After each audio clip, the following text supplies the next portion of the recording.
Hello guys, welcome back to my YouTube channel. അപ്പോൾ ഇന്ന് ഒരു മിനി ഈവനിങ് വ്ളോഗാണ്. ഞാനിപ്പോൾ നിൽക്കുന്നത് പോത്തീസ് സൂപ്പർ മാർക്കറ്റിലാണ്. സംഭവം എനിക്ക് പെട്ടെന്ന് ഒരു പാസ്ത കഴിക്കാൻ വേണ്ടി ക്രേവിങ്സ് തോന്നി ഞാൻ വന്നതാണ്. ഇവിടെ ആകുമ്പോൾ എല്ലാ ഐറ്റംസ് കിട്ടും. വന്നപ്പോഴും ഒടുക്കത്തെ ഓഫർ, ഒരുപാട് ഓഫേഴ്സ് ഉണ്ടായിരുന്നു. ബൈ വൺ ഗെറ്റ് വൺ ഫ്രീയും 50% ഓഫറും അങ്ങനെ എല്ലാം ഉണ്ടായിരുന്നു. ഗൈസ്, ഇത് ടൊമാറ്റോയുടെ ഫ്ലേവർ എനിക്കങ്ങനെ ഇഷ്ടമല്ല. അതാണ് ഞാനിങ്ങനെ ആലോചിക്കുന്നത്. ടൊമാറ്റോ എടുക്കുന്നു. അതാ ഈ ഒരു ജാപ്പനീസ് അല്ല, ഇതെന്തോ മസാലയാണെന്ന് എനിക്ക് ഒരു പിടിയും കിട്ടുന്നില്ല. മസാല പിന്നെ ടൊമാറ്റോ ഫ്ലേവർ, അല്ലെങ്കിൽ ടൊമാറ്റോ ഫ്ലേവർ എടുക്കാം. നമുക്ക് കുറച്ച് ചില്ലി സോസ് ആഡ് ചെയ്യാം. അങ്ങനെയുണ്ട്. കാരണം എനിക്ക് പാസ്ത കഴിക്കാൻ ഇപ്പോൾ ഒരു അതിയായ മോഹം വന്നുകൊണ്ടാണ് ഗൈസ് ഞാൻ ഇപ്പോൾ ഈ പാസ്ത വാങ്ങാമെന്ന് വിചാരിക്കുന്നത്. മാത്രമല്ല നല്ല ഓഫേഴ്സും കാര്യങ്ങളൊക്കെ ഉണ്ട്. 60 രൂപയുടെ മാഗി 40 രൂപയാണ് കൊടുത്തേക്കുന്നത്. അതേപോലെ തന്നെ ഒരുപാട് ഓഫേഴ്സ് ഇപ്പോൾ ഇവിടെ നടക്കുന്നുണ്ട്. സ്പീഡ് പാസ്തയും ഉണ്ട് ഇവിടെ.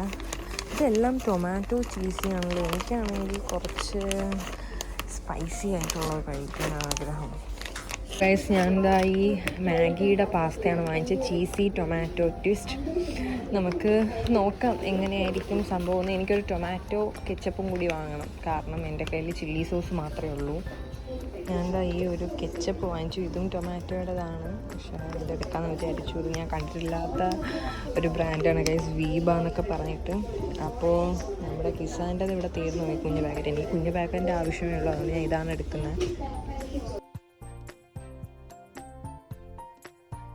അങ്ങനെ ഞാൻ ബില്ലൊക്കെ പേ ചെയ്ത് വെളിയിറങ്ങിയപ്പം പുറത്ത് ഒടുക്കത്തെ മഴ. അച്ഛനാണെങ്കിൽ ഇനി വരാൻ അരമണിക്കൂർ എടുക്കും. അപ്പോൾ അതുവരെ ഞാനിവിടെ പോസ്റ്റ് അടിച്ച് നിൽക്കണമല്ലോ ഓർത്ത് സങ്കടപ്പെട്ടാണ് കേസ് ഞാൻ അവിടെ നിന്നത്. ഞാനൊരു 10, 15, 20 മിനിറ്റ് വരെ ഞാൻ അവിടെ നിന്നു. അതിനുശേഷം അച്ഛൻ വന്നു. ഞാൻ വീട്ടിലെത്തിയപ്പോൾ വിളക്കൊക്കെ കത്തിച്ച് വെച്ചേക്കായിരുന്നു.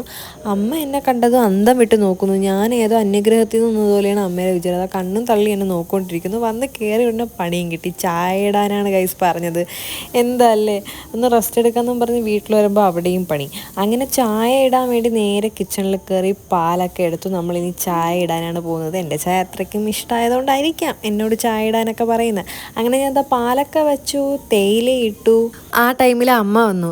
അപ്പോഴത്തേക്കും ഞാൻ അമ്മയോട് എന്തൊക്കെയോ കുറേ വിശേഷങ്ങൾ പറഞ്ഞുകൊണ്ടിരിക്കുകയായിരുന്നു. എൻ്റെ ഒരു ഫേവററ്റ് പ്ലേസാണ് ഇങ്ങനെ ഗ്യാസ് സ്റ്റൗവിൻ്റെ അടുത്ത് കുറച്ച് നമുക്ക് ഇരിക്കാൻ സ്ഥലമൊക്കെ കാണും. അവിടെ കയറിയിരുന്ന് അമ്മയോട് വർത്താനം പറഞ്ഞുകൊണ്ടിരിക്കണം. ആ സമയത്ത് നമ്മൾ ചായയും റെഡിയായി. ഞാൻ കപ്പിലോട്ട് ചായയൊക്കെ ഒഴിച്ച് ചായ ആറ്റുകയാണ്. ചായ ആറ്റുക എന്ന് പറയുന്നത് എൻ്റെ ഒരു ഫേവറേറ്റാണ്. കാരണം നല്ല രസമല്ല ഇങ്ങനെ പൊക്കിയൊക്കെ ചായ അടിക്കണം. പക്ഷേ ചായ തറയിൽ വീഴാതെ നോക്കുന്നതും നമ്മുടെ പണി തന്നെയാണ്. അങ്ങനെ നല്ലപോലെ ചായയൊക്കെ അടിച്ച് നല്ല കിടിലും ചായയൊക്കെ ഉണ്ടാക്കിയിട്ടുണ്ട്. തലവേദന എടുക്കണം. ഞാനൊരു ചായ ലവർ അല്ലെങ്കിലും ഞാൻ ഇന്ന് ചായ കുടിക്കാൻ പോകും. ഒളിച്ച് നിൽക്കണം എന്തിന്? ഒന്ന് ഞാൻ അമ്മയെ കാണിക്കൂല. അങ്ങനെ ചായയൊക്കെ കുടിച്ച് കൂടെ നല്ല മിച്ചറൊക്കെ കഴിച്ചു. നമ്മൾ ഇന്നൊരു സ്പെഷ്യൽ സാധനം ഉണ്ടാക്കാൻ പോവാണ്, പാസ്ത. എനിക്കത് സ്പെഷ്യലാണ്, കാരണം ഞാൻ അങ്ങനെ ഒരുപാട് കഴിക്കാറില്ല പാസ്ത. എനിക്ക് എന്തോ ഇന്ന് ഭയങ്കരമായിട്ട് ക്രേവിങ്സ് തോന്നി പാസ്ത കഴിക്കണം എന്നുള്ളത്. അങ്ങനെ ഞാൻ ഇന്ന് പോത്തി സൂപ്പർ മാർക്കറ്റിൽ കയറി പാസ്ത, നിങ്ങൾ കണ്ടിട്ടുണ്ടായിരിക്കും, ഞാൻ പാസ്ത വാങ്ങിയിട്ട് വന്നു. അപ്പോൾ നമുക്കിനി പാസ്ത ഉണ്ടാക്കാം. ഞാൻ ആകെ ഒരു പ്രാവശ്യം ഉണ്ടാക്കിയിട്ടുള്ളൂ, അതുകൊണ്ട് നമ്മൾ തട്ടിക്കൂട്ടൊരു പാസ്ത ഉണ്ടാക്കാം. അമ്മയ്ക്കും അച്ഛന് രാത്രി കഞ്ഞിയാണ്, അപ്പോൾ അവർ കഞ്ഞി ഉണ്ടാക്കുന്ന തയ്യാറെടുപ്പിലാണ് അമ്മ. അപ്പോൾ ഗൈസ്, നമുക്ക് പാസ്ത ഉണ്ടാക്കാം. ഞാൻ എടുത്തിട്ടുണ്ട്. അപ്പോൾ എനിക്ക് തോന്നുന്നു ഞാൻ അന്ന് വാങ്ങിച്ച പാസ്ത റോ ആയിട്ടുള്ളതായിരുന്നു, അതായത് മസാല അങ്ങനെ സംഭവങ്ങളൊന്നും ഇല്ലായിരുന്നു. ഇത് എനിക്ക് തോന്നുന്നു മാഗി ഉണ്ടാക്കും പോലെ ആണെന്നാണ് ഇതിൽ കൊടുത്തേക്കുന്നത്. ജസ്റ്റ് മാഗി ഉണ്ടാക്കും പോലെ ഉണ്ടാക്കിയാൽ മതി. പിന്നെ നമുക്ക് ഇഷ്ടമുള്ള ഇൻഗ്രീഡിയൻസ് ഒക്കെ ഇട്ട് കൊടുക്കാം. ഓണിയനോ ടൊമാറ്റോ ക്യാരറ്റോ എന്താണെന്ന് വെച്ചാൽ ഇട്ട് കൊടുക്കാം. ഞാനിതിൽ സവാള ഇടാമെന്ന് വിചാരിക്കുന്നു, അപ്പോൾ കുറച്ചും കൂടി ടേസ്റ്റി ആയിരിക്കുമല്ലോ. അപ്പോൾ നമുക്ക് സവാള കട്ട് ചെയ്യാം. സോ അങ്ങനെ ഞാൻ സവാളയൊക്കെ അരിഞ്ഞ് വെച്ചിട്ടുണ്ട്. ഇനി നമുക്ക് ഒരു പച്ചമുളക് വേണമെങ്കിൽ എടുക്കാം. ഗൈസ്, നിങ്ങൾക്ക് ബാക്ക്ഗ്രൗണ്ടായിട്ട് എൻ്റെ അമ്മ ഫോൺ വിളിക്കുന്ന ശബ്ദം കേൾക്കുന്നുണ്ടായിരിക്കും, നിങ്ങൾ ഇഗ്നോർ ചെയ്യുക. അപ്പോൾ നമുക്ക് ഒരു പച്ചമുളക് മതി കേട്ടോ. പച്ചമുളക് എടുക്കാം. പച്ചമുളക് എടുക്കാം. വാഷ് ബേസിൽ പാത്രമൊക്കെ കാണും.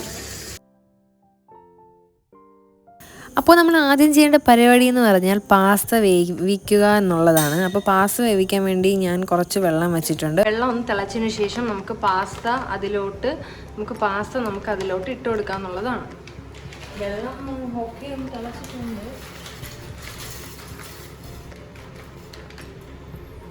ഒരു 15 മിനിറ്റ് ആകുമ്പോഴത്തേക്കും തന്നെ പാസ്ത നല്ലപോലെ കുക്കായി വരും. കുറച്ച് നേരം അടച്ച് വെച്ചിട്ട് നിങ്ങൾക്ക് കുറച്ച് നേരം അടപ്പ് മാറ്റി വയ്ക്കാം, അല്ലെങ്കിൽ ചായ പൊങ്ങും പോലെ പൊങ്ങി വരുന്നുണ്ട്. അപ്പോൾ ഒരു 10-15 മിനിറ്റ് ആകുമ്പോൾ തന്നെ നമ്മളെ പാസ്ത വളരെ എളുപ്പത്തിൽ പെട്ടെന്ന് തന്നെ കുക്കായിട്ട് കിട്ടും. അതിനുശേഷം ഞാൻ പാന് വെച്ച് കൊടുക്കുന്നുണ്ട്, അതിലേക്ക് ഓയിൽ ഒഴിച്ചു കൊടുത്തു. പിന്നെ നമ്മൾ കട്ട് ചെയ്ത് വെച്ചിരുന്ന സവാളയും പച്ചമുളകും എല്ലാം കൂടി ഇട്ട് നല്ലപോലെ ഇളക്കി കുറച്ച് ഉപ്പും കൂടെ ഇട്ട് ഒന്ന് മൂപ്പിച്ച് വേവിച്ചെടുക്കണം. നമ്മളെല്ലാവരും എപ്പോഴും ചെയ്യുന്ന പരിപാടി തന്നെയാണ്. അതിനുശേഷം ഞാനൊരു തക്കാളിയും കൂടെ എടുത്ത് കുഞ്ഞായിട്ട് കട്ട് ചെയ്യുന്നുണ്ട്. അതൊന്ന് ബ്രൗണായി വെന്ത് വരുമ്പോഴത്തേക്കും നമ്മൾ ഈ തക്കാളി ഇട്ട് കൊടുത്ത് അതും നല്ലപോലെ ഇളക്കി കൊടുക്കുക. അതിനുശേഷം ഇതിൽ തന്നെ പാസ്തയുടെ മാഗി മസാല കാണും, അതും നമ്മൾ ഇട്ട് കൊടുക്കുക. ഇട്ട് കൊടുത്ത് നിങ്ങൾക്ക് വേണമെങ്കിൽ കുറച്ച് ചിക്കൻ മസാലയോ ഗരം മസാലയോ എന്താണെന്ന് വെച്ചാൽ ചേർത്ത് കൊടുക്കാം. ഞാൻ കുറച്ച് ചിക്കൻ മസാല ചേർത്ത് കൊടുത്തിട്ടുണ്ട്, പിന്നെ കുറച്ച് എണ്ണയും കൂടെ ഒഴിച്ച്. പിന്നെ മെയിൻ ഹൈലൈറ്റ്, നിങ്ങളുടെ കയ്യിൽ മുട്ട ഉണ്ടെങ്കിൽ മുട്ട പൊട്ടിച്ച് ഒഴിക്കുക ഗൈസ്. അതൊരു പ്രത്യേക ടേസ്റ്റ് തന്നെയാണ്. മുട്ട പൊട്ടിച്ച് ഒഴിച്ച് നല്ലപോലെ അതിനെ ഇളക്കിയെടുക്കുക. പിന്നെ നമ്മൾ കുക്ക് ചെയ്ത് വെച്ച പാസ്ത ഇതിലോട്ട് ചേർത്ത് കൊടുത്തിട്ട് നല്ലപോലെ ഇളക്കി കൊടുക്കണം. ആ കൂട്ടെല്ലാം ആ മസാല എല്ലാം അതിൽ പിടിക്കുന്ന വശം നല്ലപോലെ ഇളക്കി കൊടുക്കുക. അതിനുശേഷം ഞാൻ കുറച്ച് ചില്ലി സോസും നേരത്തെ വാങ്ങിച്ച ടൊമാറ്റോ കെച്ചപ്പും ഒഴിച്ച് അതും നല്ലപോലെ മിക്സ് ചെയ്ത് കൊടുക്കുന്നുണ്ട്. ഇത്രയും ചെയ്യുമ്പോഴത്തേക്കും ഇവിടെ പണി കഴിഞ്ഞു. വളരെ എളുപ്പമല്ലേ, എല്ലാവർക്കും ഉണ്ടാക്കാമെന്നുള്ള ഒരു കാര്യം മാത്രമേ ഉള്ളൂ. പിന്നെ നിങ്ങൾ കുറച്ച് മല്ലിയിലയും കൂടെ ഇട്ട് കൊടുക്കുക, അപ്പോൾ കുറച്ചും കൂടി നല്ല ടേസ്റ്റാണ്. അങ്ങനെ സംഭവം റെഡിയായി ഞാൻ കഴിക്കുകയാണ്. എൻ്റെ അമ്മയടുത്ത് ഞാൻ സ്നേഹത്തോടെ വേണമെന്ന് ചോദിച്ചപ്പം വേണ്ട എന്ന് പറഞ്ഞ് എന്നെ പുച്ഛിച്ച് വിട്ടു ഗൈസ്. അവസാനം ഞാൻ തന്നെ അത്രയും കഴിച്ചു തീർത്തു, കാരണം നല്ല ടേസ്റ്റ് ഉണ്ടായിരുന്നു. അപ്പോൾ ഞാൻ പറഞ്ഞു വരുന്നത്, നിങ്ങളും ഇത് വീട്ടിലുണ്ടാക്കണം. കുട്ടികൾക്കൊക്കെ വളരെ ഈസി ആയിട്ട് ഉണ്ടാക്കാൻ പറ്റുന്ന ഒരു കാര്യമാണ്. നമുക്ക് വിശന്നിരിക്കുമ്പോൾ കഴിക്കാൻ നല്ല ടേസ്റ്റുള്ളൊരു സംഭവമാണ്. അപ്പോൾ എല്ലാവരും വീട്ടിൽ ഉണ്ടാക്കി നോക്കുക. അപ്പോൾ ഇന്നത്തെ വീഡിയോ ഇത്രയേ ഉള്ളൂ. എല്ലാവരും ഇഷ്ടപ്പെട്ടാൽ ലൈക്ക് ചെയ്യുക, ഷെയർ ചെയ്യുക, സബ്സ്ക്രൈബ് ചെയ്യുക. ഞാനൊരു ഡയറി മിൽക്ക് കഴിച്ചുകൊണ്ട് ഇന്നത്തെ വീഡിയോ നിർത്തുകയാണ് ഗൈസ്. ബൈ.